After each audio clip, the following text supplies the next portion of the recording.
Welcome to Mountain Strong. Today I've come up here to Eagle River, the town just north of the city of Anchorage, and stopped in at a place called Mirror Lake.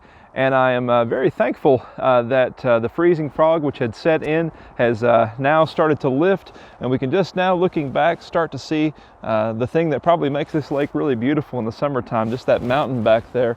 And so really, if this were a clear day, you'd be able to see probably the reflection of that mountain in the water.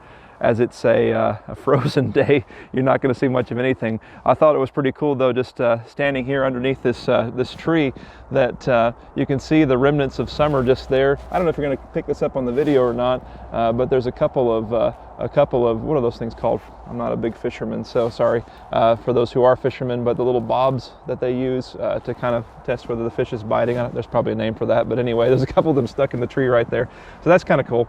But anyway, today we're going to be having a look together at Psalm number 137. Let's go ahead and read that now. By the waters of Babylon, there we sat down and wept when we remembered Zion.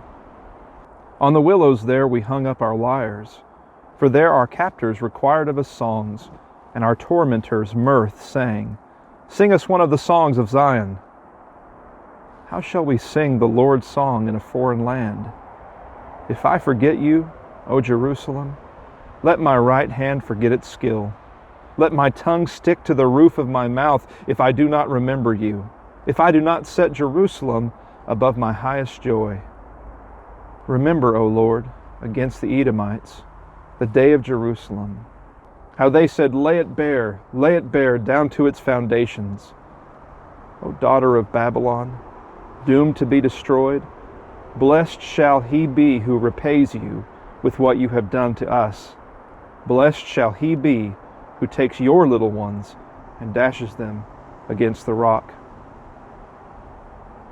It's my firm belief that Psalm 88 is the darkest psalm that we have in Scripture, because within that psalm there is not even a glimmer of hope.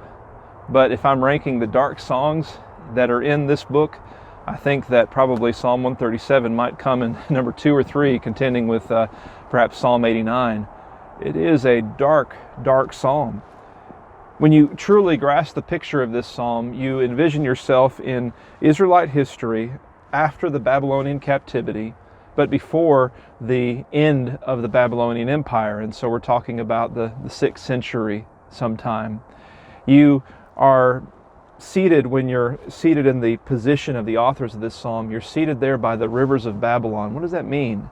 It means you've been carried away from your hometown, your land.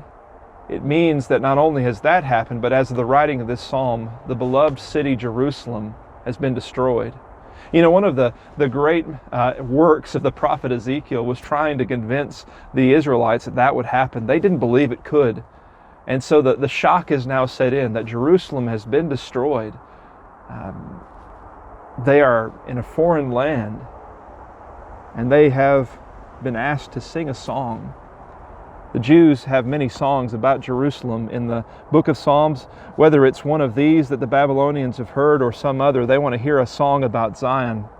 And you can see the cruelty in such a request for them to sing a song about the very city that the Babylonians have just destroyed. These musicians sitting there by the river are weeping, not just for the destruction of Jerusalem. Fresh in their memory is both that destruction, the carrying away, but then those Edomites. As they were being carried away, the Edomites were calling out from their fortress dwellings in the rocks, and they were saying, "Raze it to the ground," regarding Jerusalem. It's wrong to do evil, but it's also wrong to delight in evil. It's wrong to take pleasure at the destruction of what is something truly dear and beloved to someone else, even if that's not beloved to you. And so it was wrong what they were doing. But above all of these things, perhaps, as much as they loved Jerusalem, to catch what the Babylonians had done. In verses 8 and 9, in verse 8 it says, "Blessed shall he be who repays you with what you have done to us." What have they done to them? "Blessed shall he be who takes your little ones and dashes them against the rock." And so they have taken the children of the Israelites, not wanting to bother carrying them off to captivity. They would slow the journey perhaps. And they've taken them and they've They've dashed them. They've broken them to pieces against rocks. And as a parent, I can't think of anything more tragic than that. You know, the Babylonians were known for this behavior and exceptionally cruel in the way that they dealt with the people that they conquered. And you think about that request for the Israelites to sing a song, how tragic and how terrible it is. But then you think about their situation and how tragic and terrible that is. What can come of a situation like this? What can be said? The musicians themselves, they don't know what to say. They certainly don't know how they can possibly sing in a foreign land in verse 4. But then in verses 5 and 6, it's almost as though they change for a moment. And rather than saying, how can we sing? They say, how can we not sing? There's nothing better for me to talk about, they say, than Jerusalem. There's nothing better for me to discuss. And when I think about the words of this psalm, I realize that at times Satan puts us in truly dark positions in life. He tries to remove everything from us. He tries to remove our children from us. He tries to remove our dwelling from us, our job from us, or anything that he can take from us. Satan is a being who loves to take. And so when he takes everything that he possibly can, what he's really trying to take from us is the presence of God. Jerusalem was a reminder to the Israelites of the presence of God. I don't know what their thoughts are about this as they're writing this, but I know that even though the Jerusalem has been destroyed, they're convinced that God is still around because they say, remember, O Lord. So Satan hasn't succeeded, and there is some light in this truly dark psalm. Will Satan succeed for us? When he takes us and puts us in terrible situations, will he succeed in convincing us that Jerusalem should be forgotten?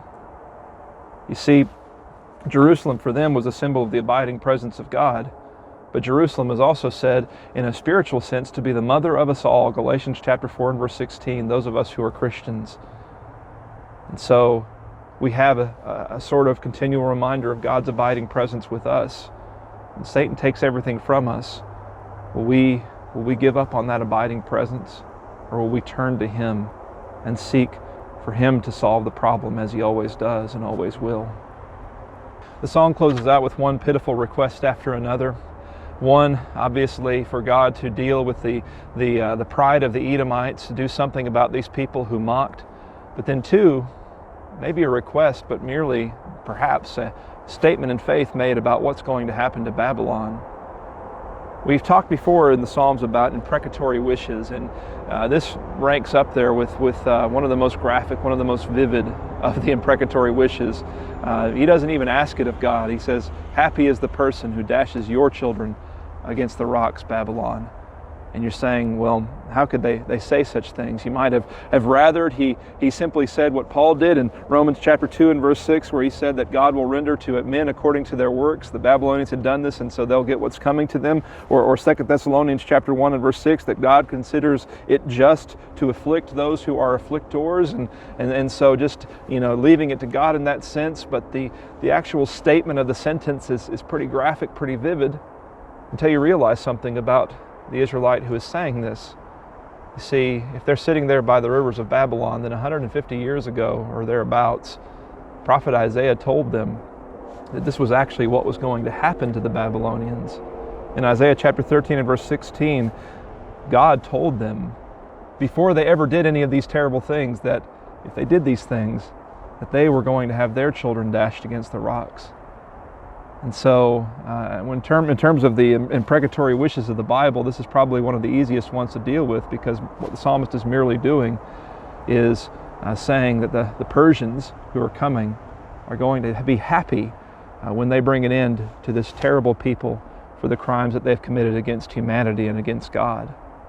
It's a dark psalm, but you can see in this psalm a glimmer of hope that God is going to do what he said he would do.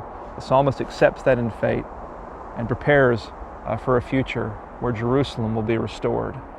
And when I think about that message, therefore, for us, when we are in a truly dark place, remember, Jerusalem will be restored one day. We will experience the goodness of God again. Satan takes and he takes and takes, but then what does God do? He restores and he restores and he restores. I think about the account of Job when I think about terrible situations like this now. Satan took everything that he possibly could from Job, but then how God restored more and more than what he had had before.